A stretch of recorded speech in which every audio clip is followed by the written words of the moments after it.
श्रोताओं, मैं मुकेश गंभीर, डायरेक्टर रेडियो बूज, आज अपने पिछले क्रम को आगे बढ़ाने के लिए उपस्थित हुआ। साथियों, पिछली हमारी मीटिंग में हमने बात स्पष्ट की थी कि भाई जिस उपन्यास के बारे में हम बात कर रहे हैं उसके सिर्फ एक किरदार के बारे में हमने थोड़ी बहुत बात की थी और ये कह के बात को हमने कंक्लूड किया था कि इस उपन्यास का पूरा अध्ययन हमारे रेडियो में रेगुलरली विजिट करने वाले राजेश्वर वशिष्ठ उन दिनों में कर रहे थे, तो हमने इसलिए उसको पेंडिंग छोड़ दिया था कि जिस दिन राजेश्वर जी आएंगे उस दिन हम इस उपन्यास के ऊपर चर्चा करेंगे।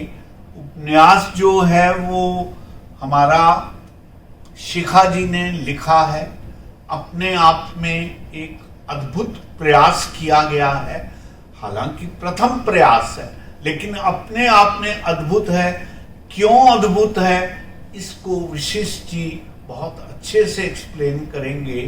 तो श्रोताओं, मैं इन दोनों लोगों का स्वागत करते हुए शिखा जी का भी और वशिष्ठ जी का भी मैं इस बात की वार्ता की शुरुआत करता हूं। वशिष्ठ जी, पहले आपसे शुरुआत करते हैं। नमस्कार गंभीर साहब, नमस्कार शिखा जी। इस उपन्यास को मैंने पिछले कई दिनों में कई बार देखा और कई एंगल से देखा। यस। किसी भी उपन्यास पर जब हम चर्चा करते हैं तो हमारे सामने कई सारे क्राइटेरियंस होते हैं। पहली बात तो ये है कि स्टोरी लाइन को किस तरीके से आपने आगे बढ़ाया है। सेकेंडली, जो कंटेंट है, जो कथ्य है जिसे हम हिंदी में कहते हैं, उस कथ्य में आपने किस तरीके से, किस बारीकी से उसका अध्ययन किया है और किस तरीके से आपने उसे पाठक के सामने परोसा है। और अगली बात होती है आपकी भाषा, लैंग्वेज, जो पाठक को जोड़कर चलती है, साथ लेकर चलती है। वो कितनी ल्यूसिड है, कितनी उसमें रवानगी है कि आप पढ़ें तो पढ़ते चले जाएं। तो सबसे पहले मैं कॉम्प्लीमेंट देना चाहूँगा कि इन सारे क्राइटेरियाज पर ये उपन्यास एक बहुत ही सफल उपन्यास है। Thank you sir. और मैं समझता हूँ कि आपने बड़ी शिद्दत के साथ, बड़े अनुभव के साथ इसे लिखा है। अब मैं इस उपन्यास पर थोड़ी सी चर्चा आपसे करना जी चाहूँगा। सर। मैं ये जानना चाहूँगा, इससे पहले कि हम उस उपन्यास की बात करें, आप थोड़ा सा अपनी जो रीडिंग हैबिट्स हैं, अपनी बैकग्राउंड है, उसके बारे में थोड़ा हमें बताएं कि किस तरह से क्या क्या पढ़ते हुए आप इस कहानी तक, इस उपन्यास तक पहुँचे। क्योंकि देखिए होता क्या है, बेसिकली बिना पढ़े लिखा नहीं जाता, हम ये मानते हैं। एक बहुत बड़ा मिथ है, लोगों में बड़ी भारी गलतफहमी कई बार दिखाई देती है कि उनसे तो ईश्वर लिखवा लेता है। उससे बड़ी गलतफहमी कोई नहीं होती। बेसिकली होता क्या है, हम कुछ भी नया नहीं लिखते। जो कुछ परंपरा से लिखा जाता रहा है, हजारों वर्षों से लिखा जाता रहा है, हम उसे पढ़ते हैं। और उस पढ़ने में से जैसे जैसे दूध में से मक्खन आ जाता है, वैसे उस पढ़ने में से बहुत सारे विचार, बहुत सारी चीजें आपको क्लिक करती हैं। तब आपको ये लगता है कि मुझे भी एक उपन्यास लिखना चाहिए, जो आप ऑब्जर्व भी करते हैं और पैरल प्रोसेसिंग। हाँ, वो होता है। तो मैं इस उपन्यास से पहले के वक्त में आपको ले जाना चाहूँगा। एज ए रीडर आप किस तरीके से जुड़ी रहीं और क्या आपके एस्पायरेशंस थी? क्या आपने चाहा कि आप कभी उपन्यास लिखेंगी? सर, मैं शुरू से शुरू करती हूँ। बिल्कुल। मैंने सर को बताया था लास्ट टाइम कि मैं अबोहर से हूँ, तो हमारा आंगन वाला बड़ा सा घर था। मेरी बुआ जी प्रिंसिपल थी और मेरे सारे ताऊ जी, मेरे फादर, दूसरे बुआ जी, ये सब बाहर से पढ़े थे, अबोहर से नहीं, जालंधर, दिल्ली से पढ़े थे। और घर में किताबें बहुत थी। कहाँ से आई थी पता नहीं, शायद बहुत पुरानी भी थी, जो ये लोग खरीद के लाते थे वो भी थी। सब पढ़ते नहीं थे लेकिन किताबें थी। तो मैं पढ़ने की बहुत शौकीन थी। तो my house was like a treasure trove. तो पढ़ती रहती थी। और एक बचपन की कोई ब्लैक एंड व्हाइट पिक्चर है जिसमें मैं लिख रही हूँ, वो मुझे याद है कि मैं लिखती होती थी and always would start by once upon a time. I only remember that much. तो लिखने का शौक था। और फिर हमारी English teacher Mrs Iris Azad, जो मैंने सर को बताया था, she taught us how to think and then of course right. तो फॉर्मेटिंग उन्होंने अपने आइडिया कैसे डालने, संदर्भ उन्होंने सिखाया। और मैं ऐसे राइटिंग कॉम्पिटिशन्स में अक्सर विन करती थी। तो राइटिंग जिसको हम बोलते हैं कि naturally, but then now you understand how you put it so well in words कि नेचुरली भगवान नहीं देते, लेकिन आप assimilate कर लेते हैं। So that way naturally writing came naturally to me. Then when I grew up, I started reading classics. दोस्त मजाक भी बनाते हैं कि इतनी मोटी किताबें कौन पढ़ता है। War and Peace पढ़ लिया, Thornbirds पढ़ लिया, Gone with the Wind, Scarlet, Count of Monte Cristo, Wuthering Heights, Rebecca, सब पढ़ डाला जो भी किसी ने सजेस्ट किया। फिर मेरे एक फ्रेंड थे एडिटर NBT, दिल्ली से कॉलेज से या कभी घूमने आती थी दिल्ली, तो उनसे लिस्ट ले लेती थी और जो वो लिस्ट दे देते थे किताबें खरीद के ले जाती थी और पढ़ने का शौक था तो पढ़ती रहती थी। सर धीरे धीरे शौक कम हुआ पढ़ने का और चीज़ें भी करती थी, तो फिर लिखने जब लगी तो कुछ पढ़ती थी, लिखती थी, कुछ पढ़ती थी। फिर एक ऐसा समय, इसको 7 साल लगे सर। इसमें मैंने इस दौरान मुझे लगा मुझे फोटोग्राफी की जैकॉन सीखने के लिए फोटोग्राफी सीखना चाहिए, अदरवाइज फोटोग्राफर थी, आर्किटेक्ट हूँ, तो वो लैंग्वेज आने लगा तो फोटोग्राफी सीखी। फिर एक टाइम आया सर जिसमें मैं पढ़ नहीं पाती थी। मैं पढ़ती थी तो काइंड ऑफ मतलब closest word could be guilt. I do not know how to describe it. And the feeling was kind of there's so much in my mind, and then it compels you कि कहीं तो लिखना है, tissue पे लिख लो या diary पे लिख लो, उठ के नींद में रात में जाग के लिख लो, नहीं तो गायब हो जाएगा सब। So for those I think for 2 years I couldn't read at all. At all ऐसे पहले 5 साल कम होता गया और वो तो मेरे को ऐसे लगता था कि पढ़ो नहीं लिखो।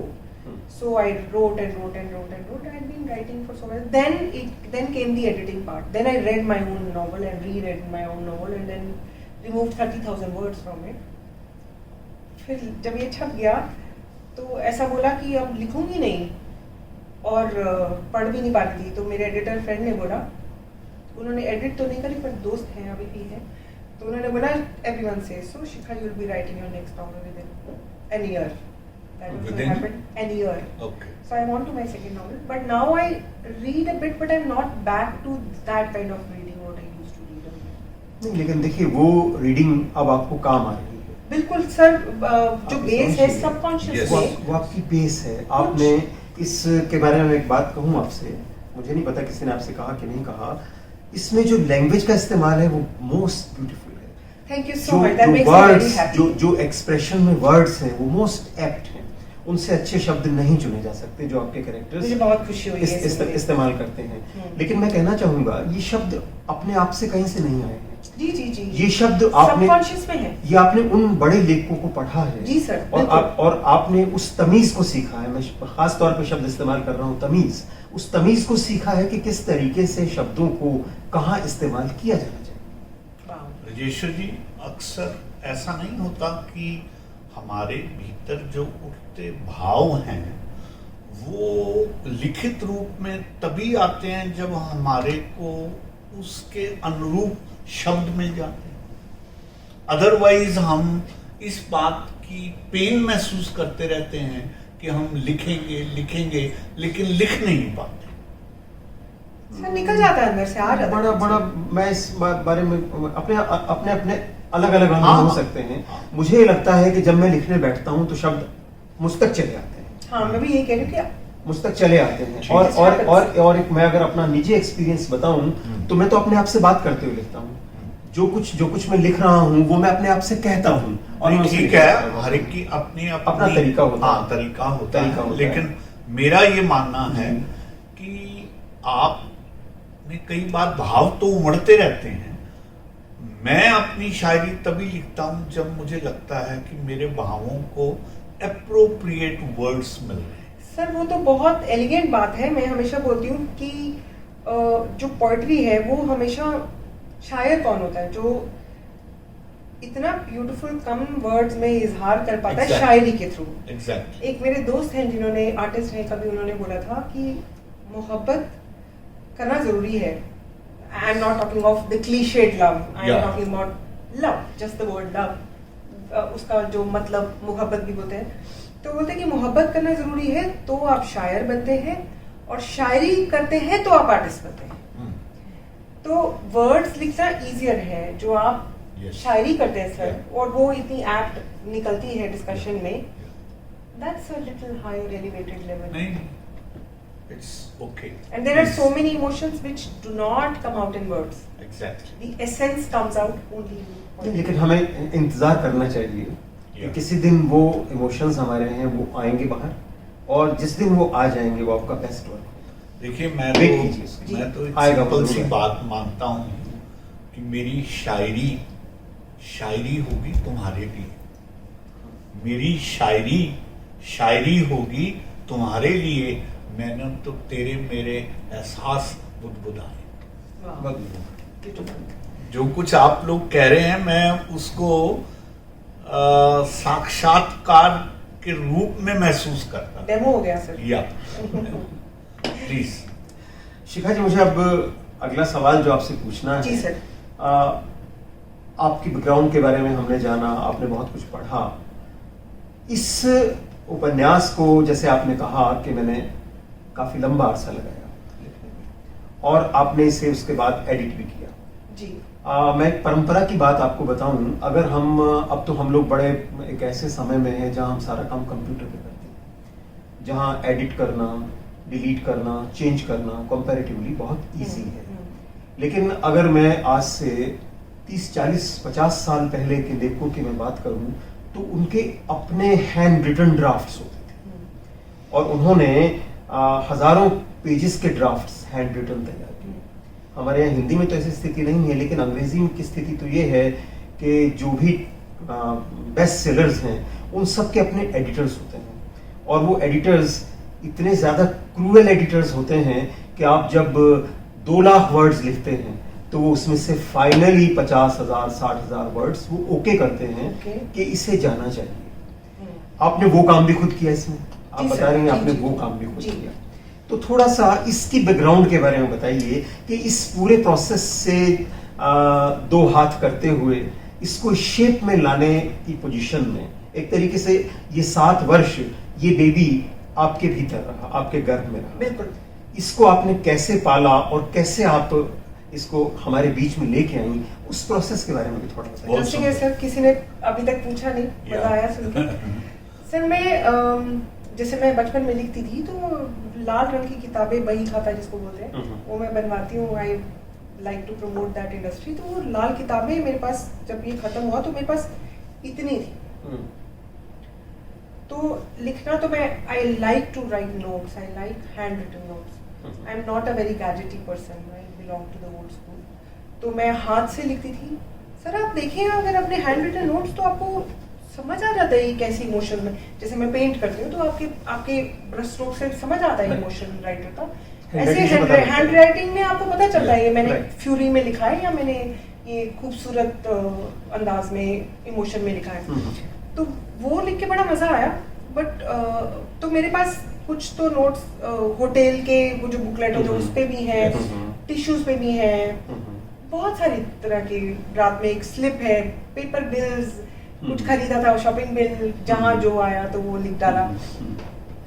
फिर उसको जब करा कंप्यूटर में माइक्रोसॉफ्ट वर्ड, तो वो भी नहीं आता था, एक दोस्त ने सिखा दिया। I have excellent set of friends जिनको पता कि इतना बताओ और इसको समझ में आ जाएगा, तो उतना ही बताते हैं।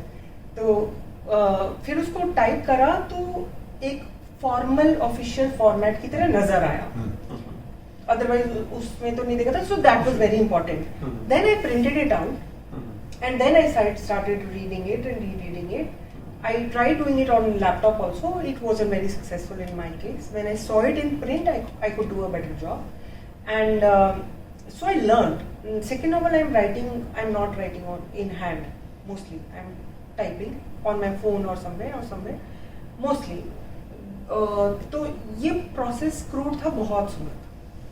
तो उसको जब मैंने edit किया, उसको खुद किया, but किसी और का नजरिया बहुत जरूरी था.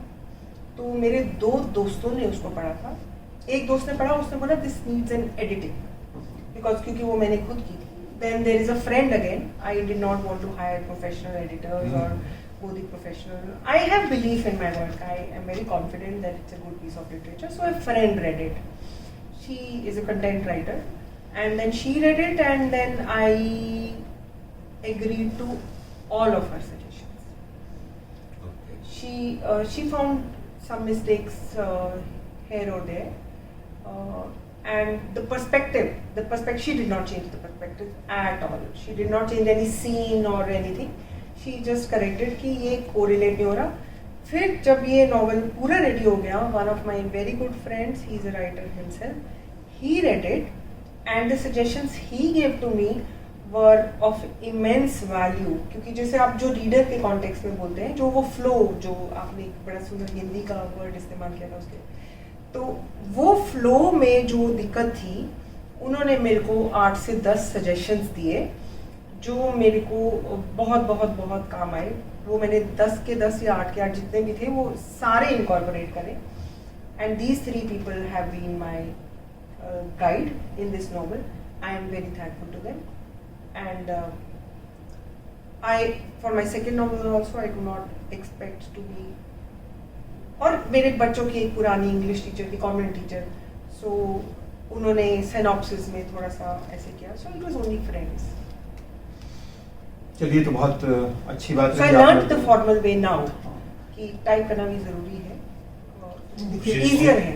मैं एक बात इनके बिहाफ से या मैं अपनी ऑब्जर्वेशन से शेयर करना चाहता हूँ कि जिस कथांक को ये लेके चल रही हैं, she has fallen in love with that basic story so much that she doesn't want anybody to interfere in that. Am I right? Yes, sir. I have lived it.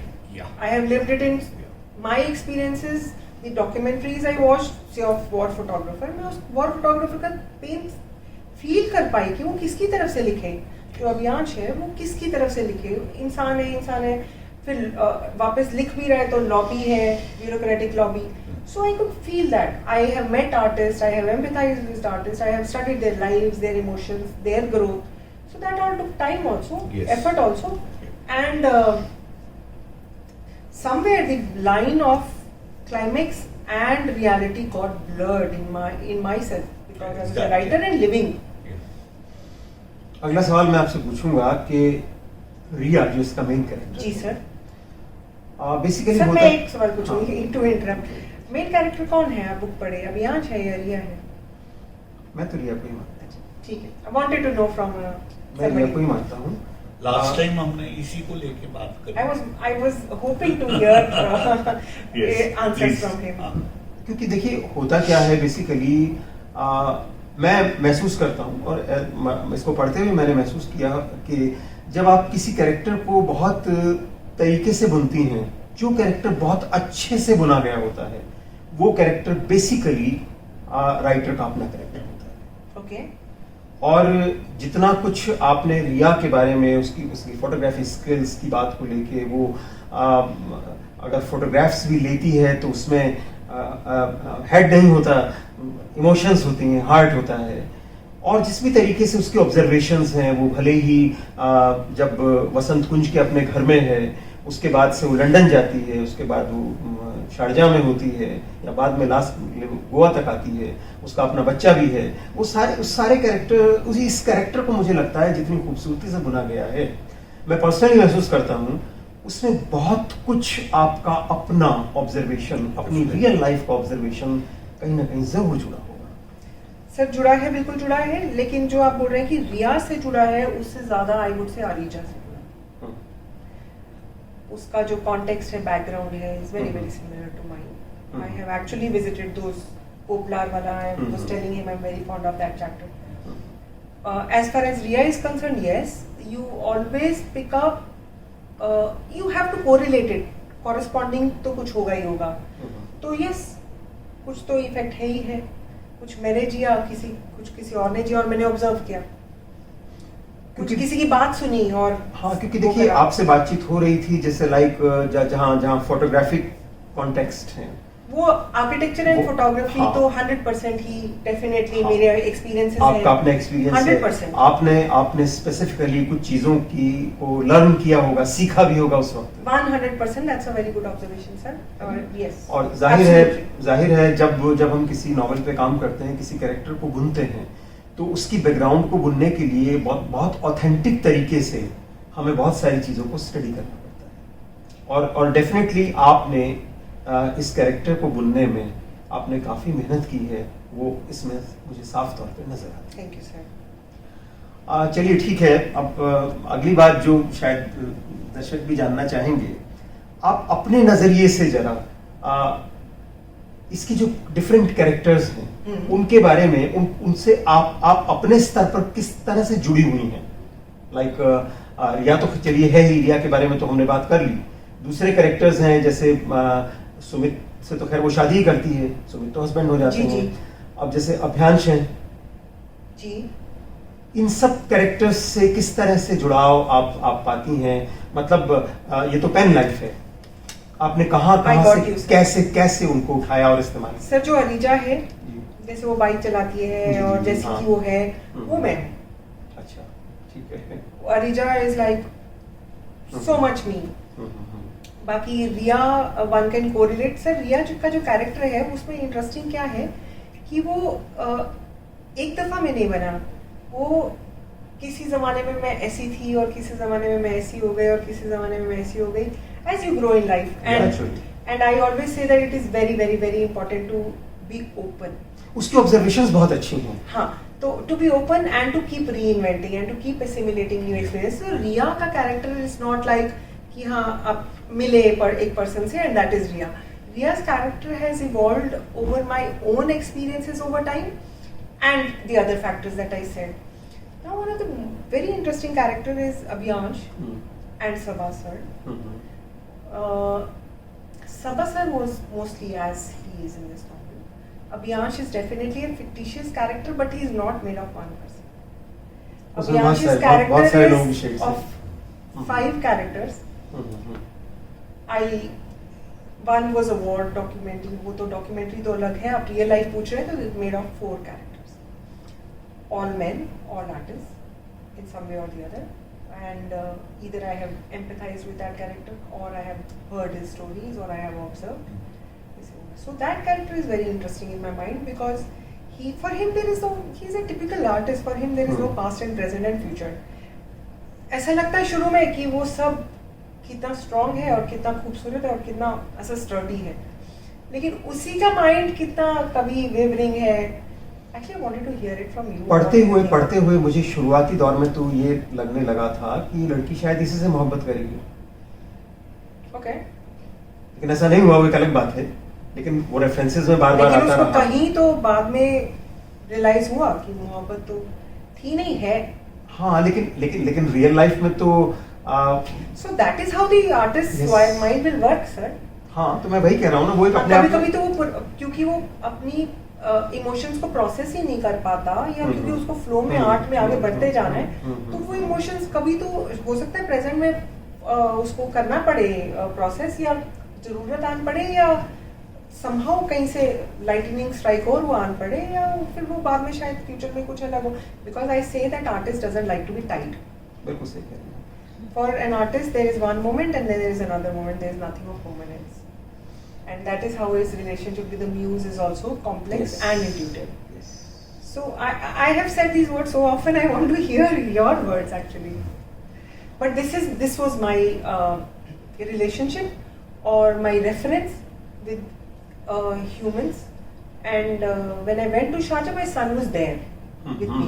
He was born in Punjab, but in this novel, I have lived. One of the most beautiful character is the son here. Yes. When you have children and when you give them time, it's the most satisfying work. This girl was a very ambitious and professional person, but I have lived that life with my son where I became a child. अब वो बड़ा हो गया sir, मैं नहीं हुई। नहीं, आपको बड़ा होना भी नहीं चाहिए।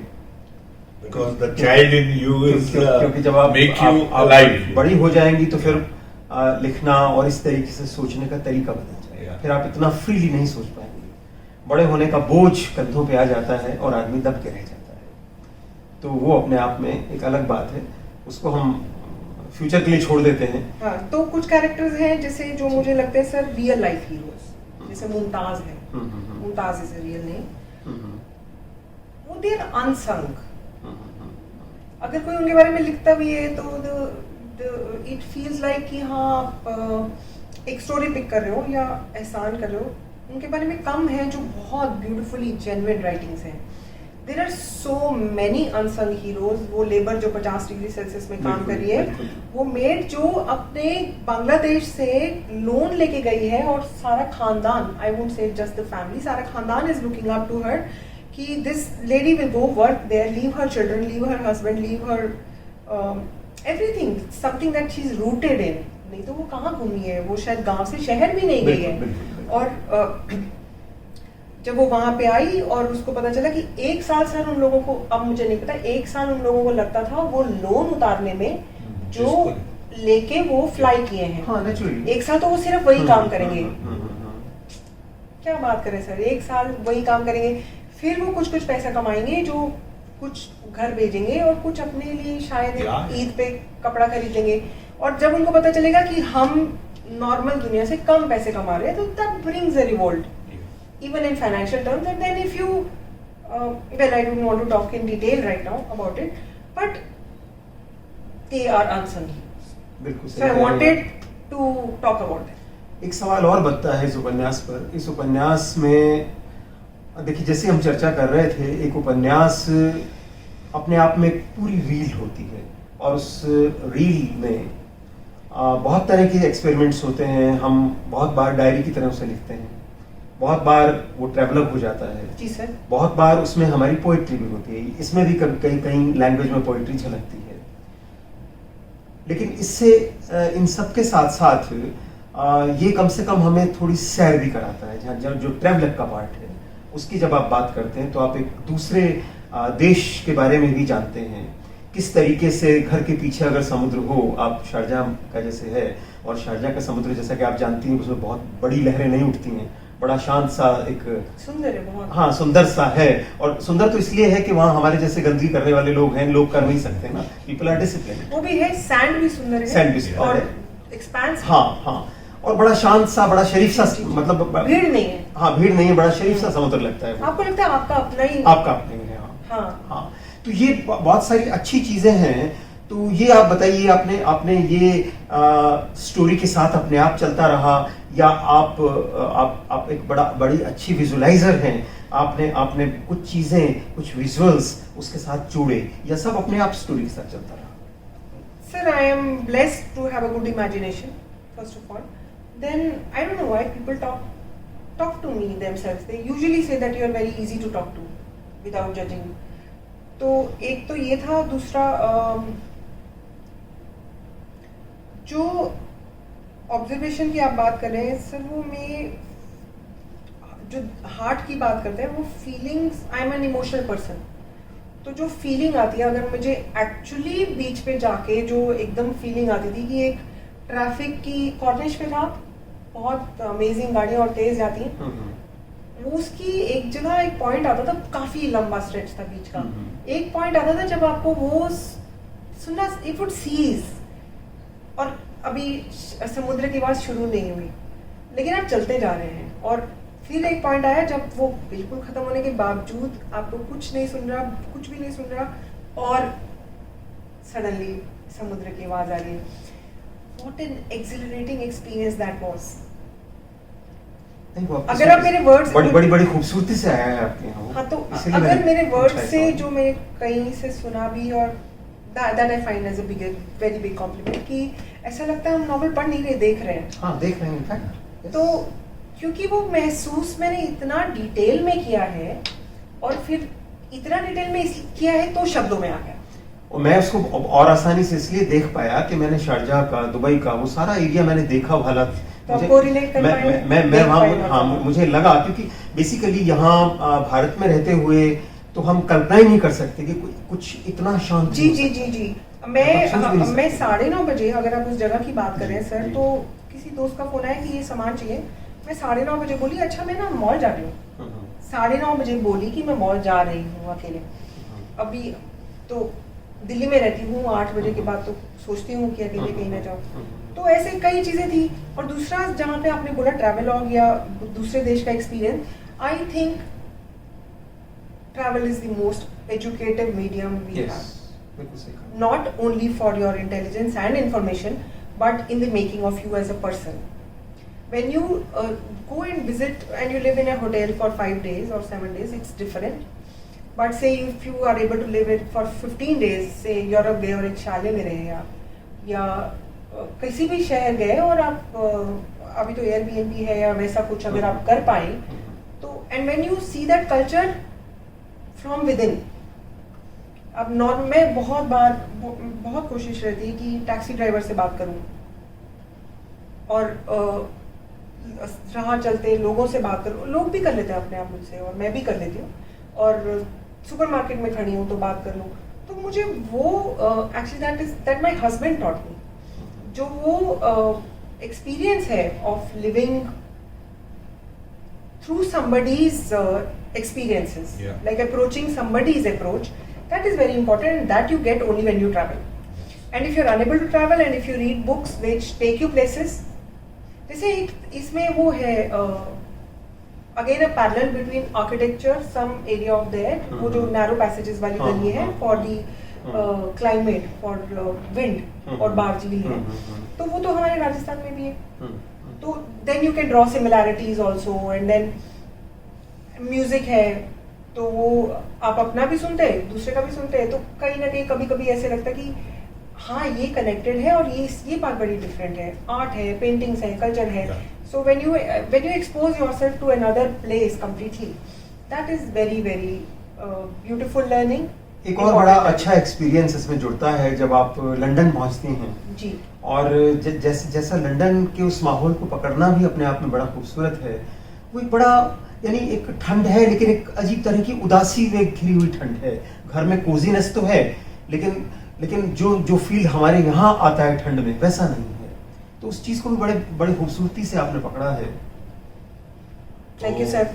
वो जो हाँ प्लीज। नहीं सर आप नहीं, मैं तो सिर्फ ये कह रहा था कि जिस ढंग से वशिष्ठ जी ने इसको पढ़ा है और एनालाइज किया है, मैं रिग्रेट कर रहा हूँ कि मैंने ये उपन्यास इनको क्यों दे दिया, मैंने क्यों नहीं पढ़ा। आप पढ़ लीजिए। हाँ, अब पढ़ूंगा। नहीं सर, मुझे भी बहुत खुशी है। आप उपलब्ध है। तनकीद करें, कुछ क्रिटिसाइज Yes, करें, कुछ कॉम्प्लीमेंट yes, करें, yes, and yes. Whatever you think, Yeah. I am very open to criticism. मैं- I might have a different opinion, I might not agree, but I will take criticism very well. I mean आप जो भी बोलना चाहें मुझे बढ़िया, मैं उसको एब्जॉर्ब करूंगी। मैं जब ये मेरे पास ऑफिस में बैठ के इसका एनालिसिस कर रहे थे, तो मैं इनसे कह रहा था कि इस नॉवल की सारी बातचीत सुन के मुझे हिंदी साहित्य के एक बहुत ही पॉपुलर नॉवलिस्ट हुए हैं, रादर साहित्यकार ज़्यादा हैं, वात्सायन अग्गी। उनका एक उपन्यास है नदी के द्वीप, जी, वो आप जरूर पढ़िएगा। जरूर आप सर। मुझसे कह भी रही थी कि भाई कोई अच्छा उपन्यास हो तो मुझे बताएं। तो उसमें भी 2 कैरेक्टर्स हैं। दरअसल सारे के सारे वो कैरेक्टर्स जो हैं वो अपनी जीवन गाथा ही उसमें बयान करते हैं, लेकिन अपने अपने ढंग से। कहीं पर वो बौद्धिक हो जाते हैं, कहीं पर उनको इमोशनल की प्रकाष्ठा में भी उतारा गया है। तो ये सब कुछ मुझे लगता है ऑलमोस्ट पैरेलल सा महसूस होता है, लेकिन हर एक उपन्यास अपने आप में एक ऐसा जो है वो स्टेचर रखता है जिसको पढ़कर ही उसकी सही अप्रिसिएशन की जी sir, I can relate to it because the second novel I am writing is about pilots. Okay. इसमें तो ड्राइविंग मेरे को बहुत पसंद है, फोटोग्राफी सीख लिया, आर्किटेक्ट हाँ, हूँ, हाँ। पेंटिंग करती हूँ, थिएटर में पहले थिएटर भी करती थी, हाँ, फ्लाइंग तो नहीं करी। हाँ। तो बहुत सारे पायलट से मिल चुकी हूँ जो उनके एक्सपीरियंसेस हैं वो सुन चुकी हूँ और पायलट से मिलना है, तो I think I will use what you are saying from that novel and I will read it. Yes. तो साथियों, हम यहीं पर विराम लेते हैं इस आशा के साथ कि जब अगला उपन्यास आएगा तो हम फिर विशेष जी के साथ बैठेंगे और तब तक मैं इस उपन्यास को पढ़ लूंगा और इसके रेफरेंसेस भी बीच बीच में देता रहूंगा, और जब अगला उपन्यास आएगा तो उसमें तो हम लोग इकट्ठे पुनः बैठेंगे। तो इन्हीं शब्दों के साथ हम आज का विचार विमर्श यहीं खत्म करते हैं और उम्मीद करते हैं कि आप चाहें तो हमारे व्हाट्सएप पे मैसेज पे हमें बताइए इस उपन्यास के बारे में, और जहां तक हो सके इस उपन्यास को आप पढ़िएगा भी। एक बहुत खूबसूरत प्रयास जो है वो किया गया है। पिछले एपिसोड में हमने सरसरी तौर पर बातचीत की थी, अब आपने देखा कि किस तरह से विशिष्ट साहब ने पूरा इसका उल्लेख मैडम के साथ किया है। तो इन्हीं शब्दों के साथ आप दोनों का आभार व्यक्त करते हुए हम इजाजत